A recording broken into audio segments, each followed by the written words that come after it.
We are going to chat today with Ishita, who's been on the podcast 13 months ago. She's back to give us some insights. We're going to talk about how she had a setback. We're going to talk about the things that she changed and the things that she has emphasized to get her out of that setback.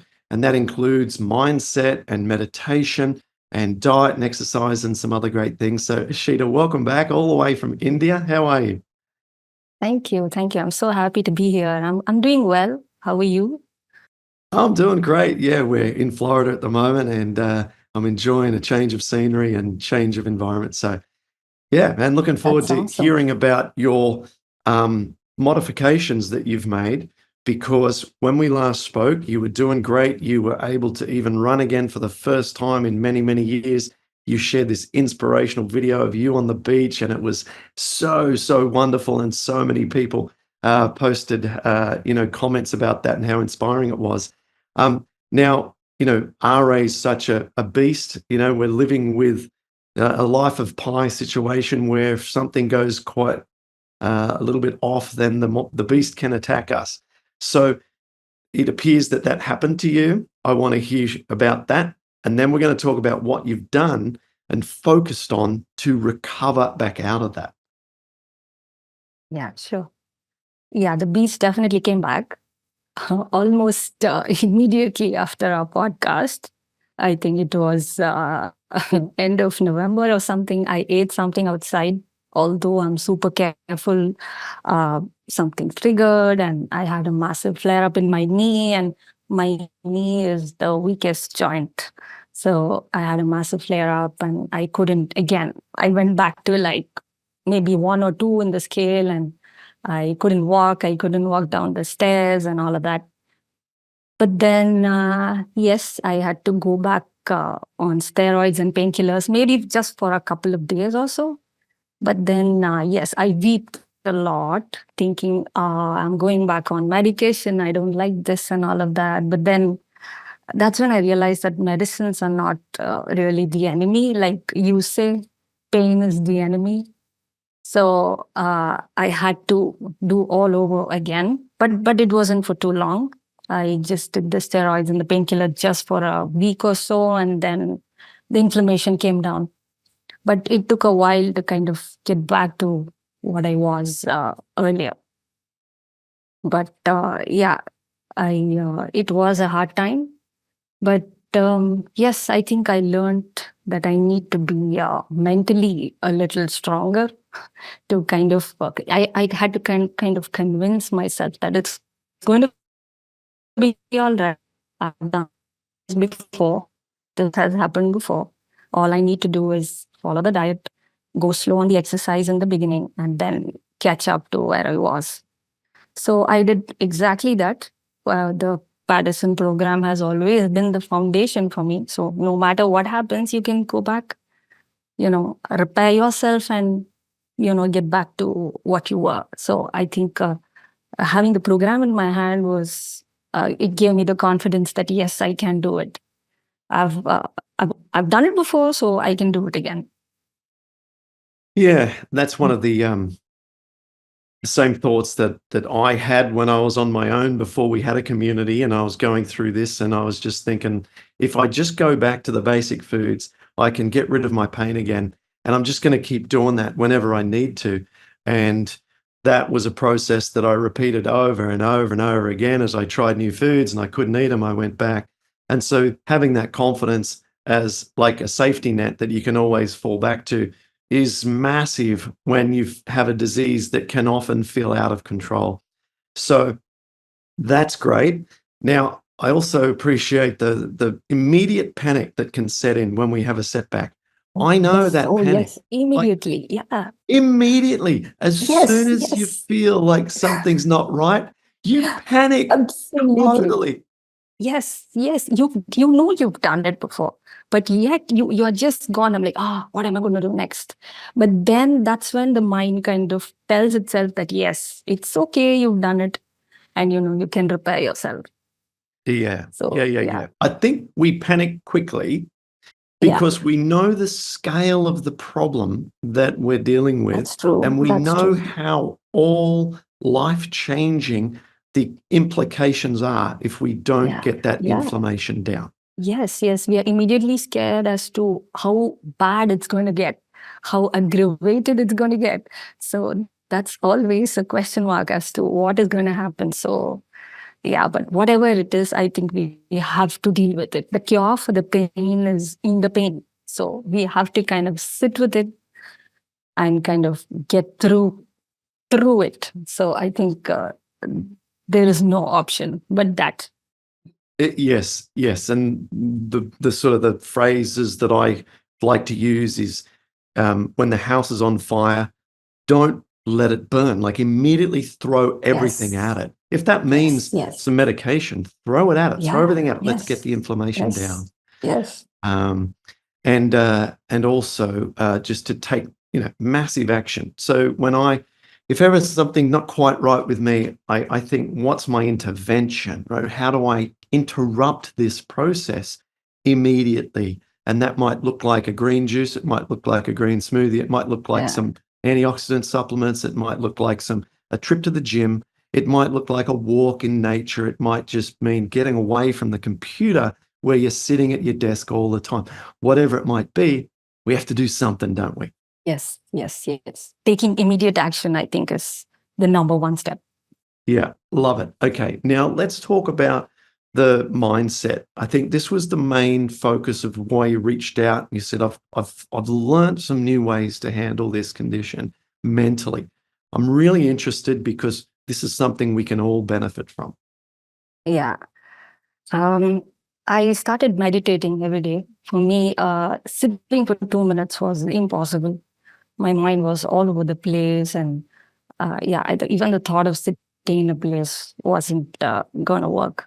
So after I started meditating about 3 years ago, but now is when I'm really into it, and I kind of sit. I need to sit with myself every day for at least 15 to 20 minutes, which I slowly want to um, stretch it up to an hour or so.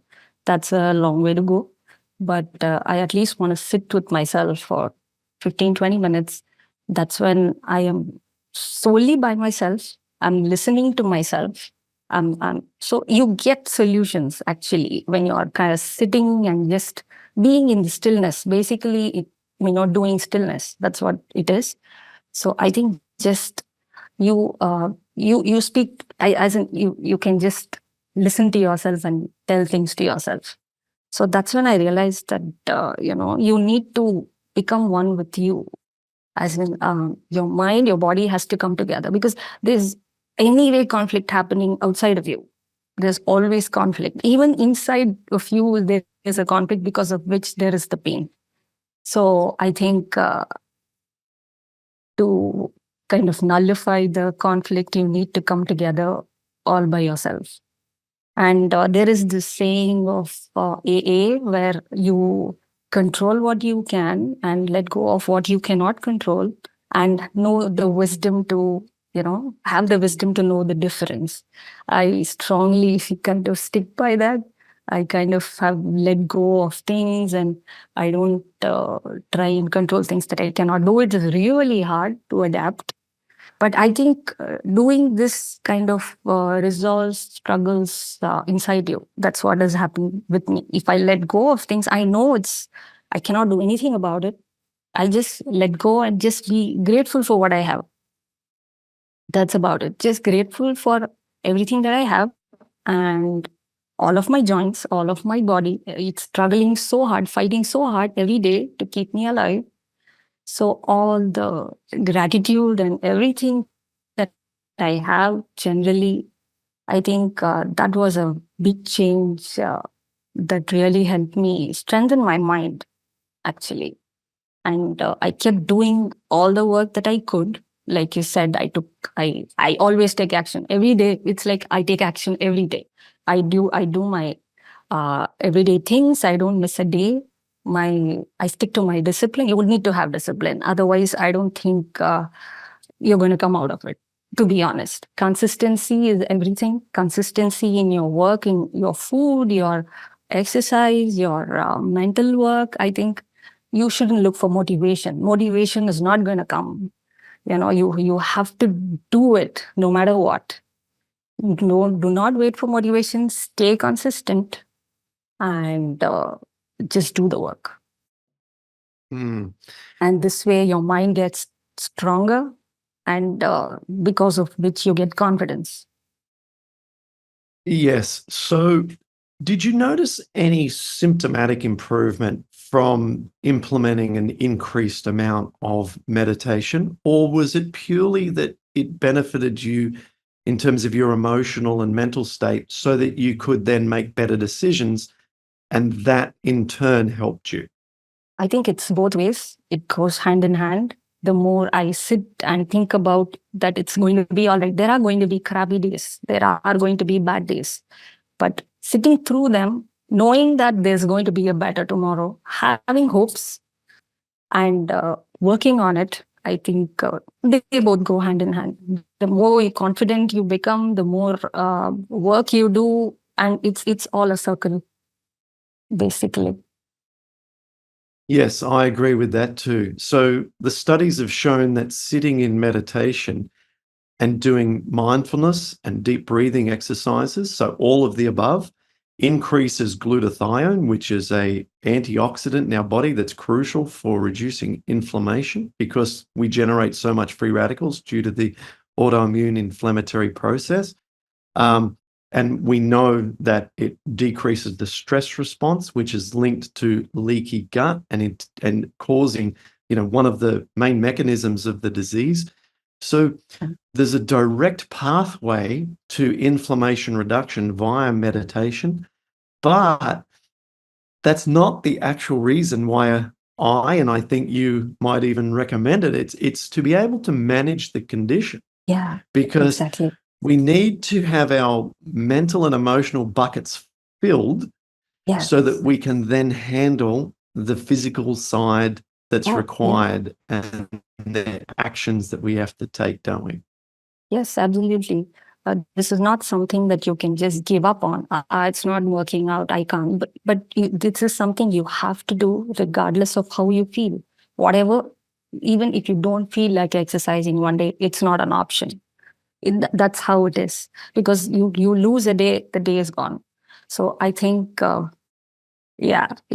So I think also being in the present and dealing with it and not being in denial, basically, and not accept. If you just deny your feelings, it's not going to work. You cannot deny your emotions. You just need to accept your emotions, sit with your emotions, and be in the present. That is a big thing that I've learned, being in the present. Because thinking of past or worried about future is not going to give us anything. So I think just being in the present has been a game changer, because I also sketch. I'm an artist, so I sketch every day. So I am in the moment when I'm sketching something. So that puts me in place and it helps a lot. Yes. Let's also stay in the meditation topic for just a little bit longer. Another fascinating study was done, a comparison between biologic therapy and the relationship, or I should say association, between the parasympathetic nervous system, which is related to your vagus nerve and basically your stress levels. Okay. Mm. And they could predict to over 90% accuracy people before they went on the drug as to whether or not the drug would help them achieve clinical remission based on how stressed they were at the beginning of the trial. And those that had quite a high level of stress, which is low vagus nerve activity, failed the biologic treatment. So if anything we can do to bring down stress levels, and this is the classic, meditation is the classic, right? So we should wrap that into the mix too, because this is one of the big ones. So I want to ask you, how have you felt with your stress response doing your increased meditation? Oh, it's I don't have stress unless I'm angry sometimes. I don't really stress out on anything, because it comes back to that. I don't try to control anything. and I let go of things. So again, the stress is not really present. And even if it's there, I quickly now can analyze it, be my own therapist, basically analyze it. And, if it needs to be worried about, I will worry it for a bit, find a solution, or just, let it go. And even while meditation, I think long breath work is really helpful. I've started practicing the Wim Hof breathing, which I do every day. And it's beautiful. It's just wonderful to just do it. Where you take 30 breaths, 30 fast breaths, and then you hold your breath for about a minute and a half or two, however long you can, basically. So you do this repeatedly 5, 6 times, or how many ever times you can. So that kind of energizes you. After that, brings down your stress levels, and you have energy through the day. I have energy through the day, because of which I'm tired by the night and I get a good night's sleep. So everything is a circle. Yeah, yeah, agreed. So a couple of things there that I want to contribute to as well. I do my meditation right before bed. So this is just before I'm about to, like, it's literally the last thing I do. And often I'm sitting up meditating, earplugs in, leaning against the board in my bed so that it supports my back in a cross-legged position.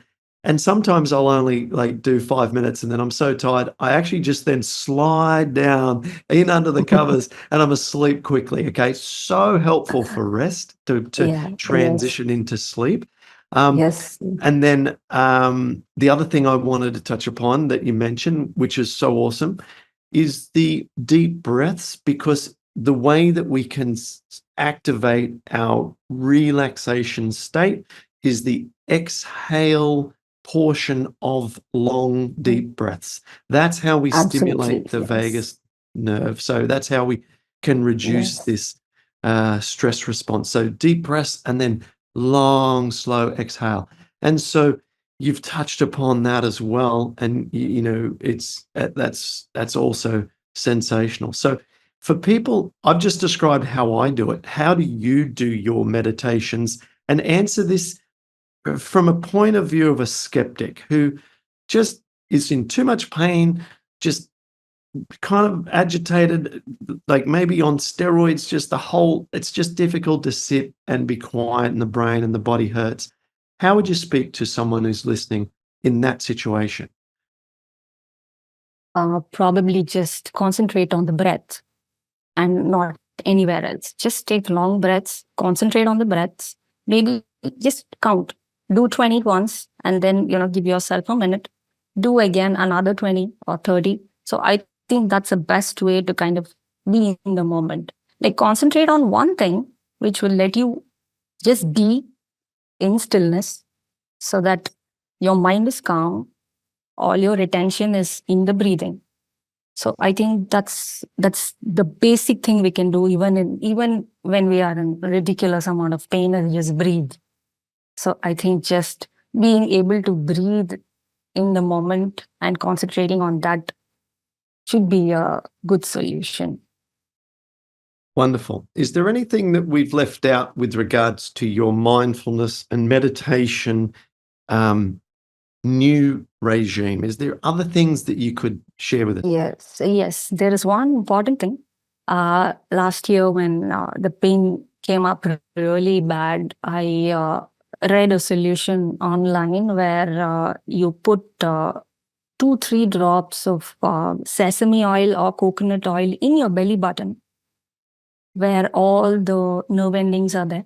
So you just put a few drops there and you just sleep, basically. And next day morning, you'll feel a lot better. And I was like, seriously, this was not gonna, I'm like, come on, something that easy cannot work. So I actually tried it, and it was magic. It was actually magic. So the next morning I felt amazing. I could see an amazing change right in the next morning. So I did it for a few months, I think. For at least 3-4 months, I did it regularly every night. So that was amazing. But the consequence of that is, I know, maybe there is a connection, I don't know. But all, my inner emotions and feelings and the past and a few memories just started surfacing up. I don't know why, because, of all the nerve endings in the belly button, because of the umbilical cord connection, I have no idea, but maybe. So that was an opportunity for me to deal with a few, unaddressed memories in the past. So when they came up, I realized, okay, maybe it's for a purpose. Maybe it's happening for a reason. So that was a good chance for me to actually learn what was happening and why it happened and kind of, deal with it and let go of it. So many people that came in my life, so many happenings that happened that I didn't want, all that, past memories, when they came up, I thought, okay, fine, maybe they have come and I have to just let them go. So it was a way of forgiving myself and, forgiving everyone else who came in my memory and just move on. So I think that really helped me, jump a huge rock of emotions and pain and get to the other side. So I think that was really big for me. Wow. Okay. I've got nothing to contribute there other than to share my interest into learning something new. I've never heard of that technique before. And it sounds like you also, benefited from stuff coming up and then clearing it. So that's good too. This past emotional trauma or carrying past stuff, we don't know how much that plays into our health. Exactly. Yes. Because Yes. I guess you would put that in the category of subconscious stress, Mm, I suppose. mm, We're not really yeah. aware of it. We're carrying this, running this dialogue, maybe in the background that's causing us to have this anxiousness. So, Mm. well, that's all interesting as well. Is there anything else before we then just touch upon any dietary and exercise strategies?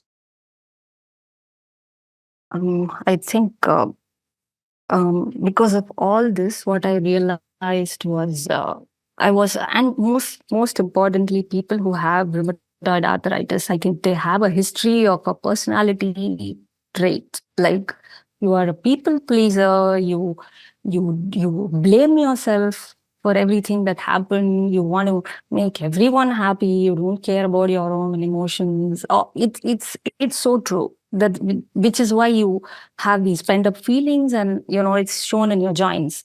So after all this and the meditation and the oil and all of that, I'm no more a people pleaser. I don't give the effort. If I don't like something, I don't do it. I just simply don't do it. If it doesn't bring me joy, I don't do it. I am true to myself. I think being true to yourself kind of aligns you. If you have something in your heart and do something against it to please someone else, there's already a conflict within yourself. You're doing something, but you don't want to do it. So I think those little things have a huge impact on us, especially when you're in so much pain. So I think eliminating all those little things have, led me really far. You know, actually realizing that I don't need to do certain things at all just to please someone else. So all this has actually led me to unlearn certain things and realize what I don't want in my life. It may be people, it may be things, it may be things that I do that really don't contribute anything in my life. So now I know what I don't want more than what I want. So I think that is really important. Oh, gosh, that was well said. Very insightful. I can relate to that too, with regards to the concept of other people's agendas and your own agenda. And I forget the quote, but I read years ago that if you don't have a firm agenda for yourself each morning, you will soon find yourself in someone else's agenda. Oh, yes, And yes. this could be an email that comes in that says, "Hey, you haven't responded to this. I need that back in the next day or two." When you've just woken up and you thought, "Today I'm going to do Yeah, this," but now someone else wants me to do that. And this can create a lot of, like, as you put it, like conflict in the mind. And it's just an email or it's just a phone yeah. call you need to return. And so I think that putting this into a practical term, I think it's when we're firm in our own mission and we're firm in our own goals and our purpose and our big picture in life, which can come from moments of silence, stillness, and solitude in which we can promote self-awareness and our own kind of connection to our big purpose. Then if we don't have that, then we get caught up in other stuff and we go through life, but we're not actually sort of getting anywhere. But if we have that Yes, big yes. picture, then we know that we can deflect off those emails, those come Yeah. on, return my phone calls. You can quickly respond and say, hey, I'll get back to you. I don't want to do that anymore. I wish you all the best, all the best. You know, we Yeah. can deflect it. Yes, yes. You just get the confidence and strength to deal with anyone. If you have your priorities right, if you know what you want, I think you can deal with any kind of situation. So I think this disease has made me a stronger person. So now I know this disease didn't happen to me; it's happened for me. So I think if when something massive happens like this, I think it requires a massive change, which is why it is happening. So I think we need to be alert for the cues. That's about it. Oh, be alert for the cues. Thank you, Ashita. That's a beautiful quote. And now, was there anything more tactical physically with the body or with the foods that you did? Or did you just follow through Patterson program standard kind of stuff again? Or did you need to emphasize certain aspects? I started having, of course, I was having juices, but I made sure I was having raw green juices in the morning. I used to eat cooked spinach at one time, but then I switched to raw juices in the morning. That was really helpful. And I started having fermented millets, which is a probiotic, where you kind of ferment your millets as they are without adding any dairy or anything to them. You just grind them up, soak them, and cook it, and by morning they are fermented. So that is a good probiotic. It's proved to be a good probiotic and extremely healthy. So I eat it at least 3 times a week. So yeah, that has really helped me. And even food wise, I'm a little more confident than before. And I don't see, of course, I don't see it as a limitation anymore. I figure out my own recipes. As long as there's no oil, dairy, I think I'm fine. Yeah, when I mostly eat at home, so I know what I'm eating. So I make sure I make my food creative, colorful, and interesting for me, so that I don't get bored. So I'm happy with my food. The more I connect with my food, I love what I eat, I think I'm happy. I'm good. It heals me. Every day I'm thankful for what I eat. I know it's healing me. And the thought is enough. As long as you know you're eating right. I think it's all a mind game, I should say. It is. And something that I just realized is, you know, back before the availability of endless options and variety of foods with instant gratification, back in sort of pretty much the entire evolution of humankind, except for the last 200 or 300 years, Yeah. um, we didn't think of food as some kind of like, you know, crazy portfolio of flavors and salts and sugars and preservatives and all this stuff. It was just sustenance. It was survival. Yeah. And those sustenance and survival foods that we could access were inherently healthy. So, you know, you're just eating in a way that we kind of traditionally evolved, as opposed Yeah. to the common way, which is to think of it as some kind of explosion of fireworks in the mouth every Yeah. time you put something in. Yes, yes. It's a lot of spice. People believe it's a lot of spice and a variety and pizza and cheese. Like Right. that's real food. Some people have even asked me, are you going to eat like this for the rest of your life, or is it just for a period of time? I'm like, it's a lifestyle change. It's not a diet. It's holistic. Not many people get it. They feel we are losing out on something, but we're actually gaining. I feel sick even if I eat something or by mistake, even if I put something in my mouth and I feel sick. The way the immune system responds is just brilliant. The body is just amazing. The way it heals itself and kind of responds to what we want, what we are doing is just brilliant. And the fact that we can actually manipulate the immune system gives us all the confidence. And I think that's a big achievement for us. If we can manipulate the immune system, I can't say that enough. Yeah. It's Well, amazing. It's amazing how I think if we have that power, we can conquer anything. I think we're getting close. I think we're getting close, and I don't mean to overstate what we do in our program, but inherently, if you are changing your microbiome, creating more mucus to protect the single cellular layer of the gut wall, therefore reducing the amount of inflammatory molecules such as lipopolysaccharide touching or getting to the gut wall, trigger an immune response, then we are influencing our immune system. Like, we directly are doing that.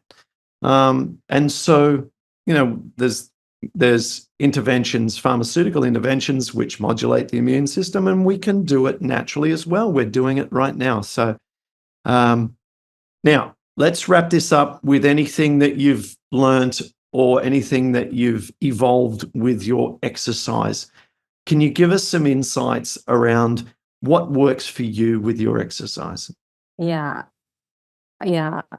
After I started running, I ran one more time, and then I realized that I was never a big runner before. I just ran because it felt liberating. So I just ran again, and I felt a little pain in my ankles. And I'm like, okay, maybe I shouldn't push it. Maybe this is not for me. And then I just stuck to my usual stretches and the routine and my trampoline. And then I also tried a bit of yoga, going to a yoga class, but even that didn't work out pretty well because most of my joints are deformed and I don't want to do something that may lead to something worse. So I didn't want to take that chance. I even tried ATG, the knees over toes guy method. I even went for a session because there's someone doing that right here in my city. So the session was amazing. It was very interesting. But yet again, I couldn't do a lot of things because my ankles and my knees have worn out quite a bit. But yes, I have adapted to backward walking, which is the improvement is almost immediate. You feel amazing immediately after you do it. Immediately you can see an improvement in your knee, so which is amazing. So I do backward walking on the road sometimes and sometimes on a trampoline. So that has been amazing. Other than that, I mean backward walking on a treadmill. I'm sorry. And other than that, I have a trampoline at home, so I run on it. That's the only way I can run.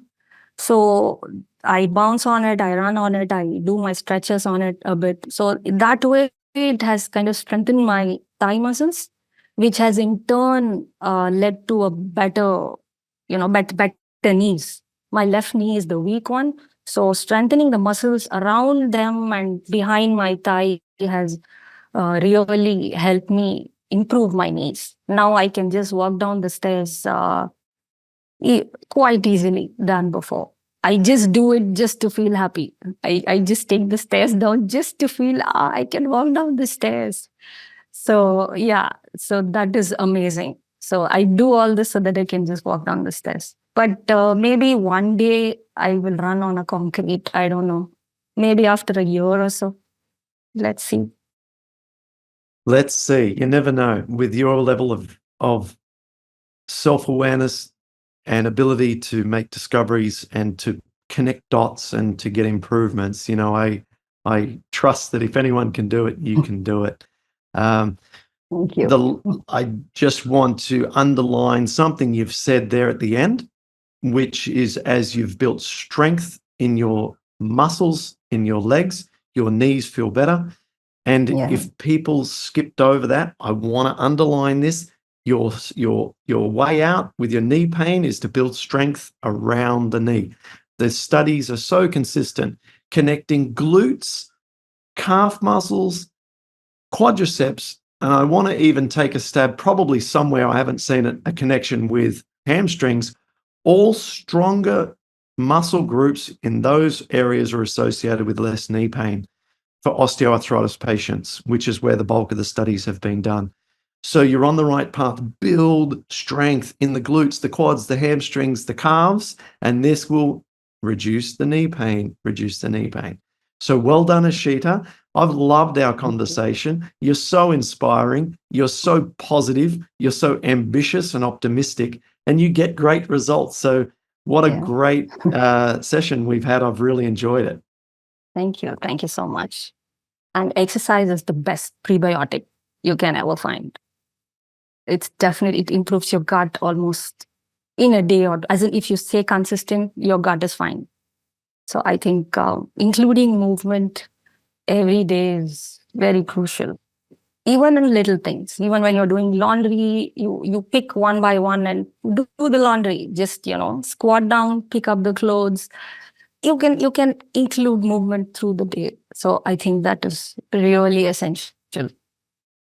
Love it. Love it. Thank you so much. I look forward to seeing you again in the future, Ashita, on another episode. Yes. Can I add on one more thing? Of course you can. Yeah. Many people believe that there is no, one formula to fix everything, and there is no one size fits all when it's healing and everything. But maybe it's true.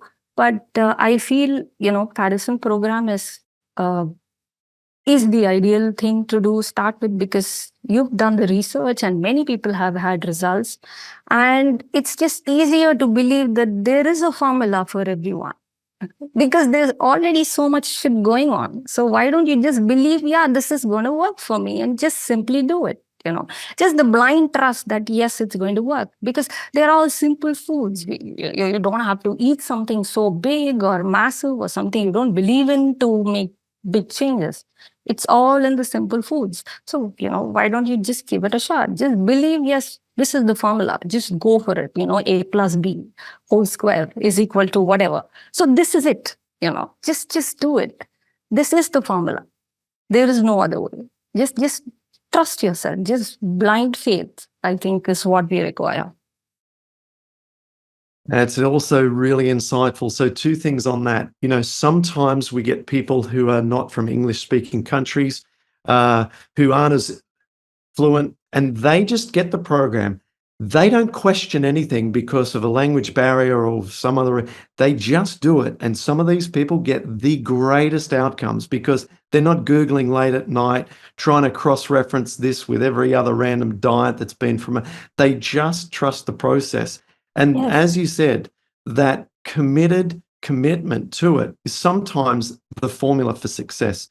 And for people who have made it this far into our conversation and are still wondering, and I will heavily address this when I launch my book, but what about these other plans? Like so-and-so on social media is saying this carnivore diet or this X diet or paleo diet.